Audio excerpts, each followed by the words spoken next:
Intacare develops groundbreaking products for insect control by learning from nature. Did you ever wonder how bees collect pollen?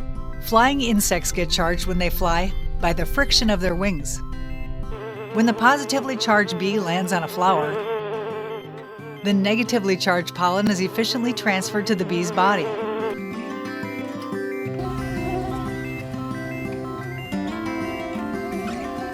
Mosquitoes are flying insects that also get positively charged during flight, just like bees.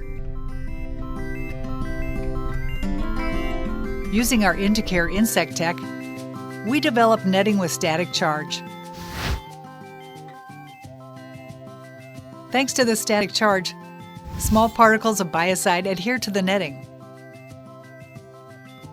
The negatively charged particles can be efficiently transferred from the netting to any insect that lands on it. With this novel technique, we contaminate mosquitoes with a high dose of biocide particles.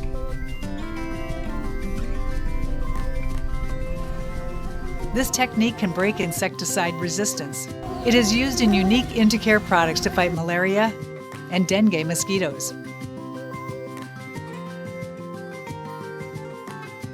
Through learning from nature, Intacare contributes to solve public health problems worldwide.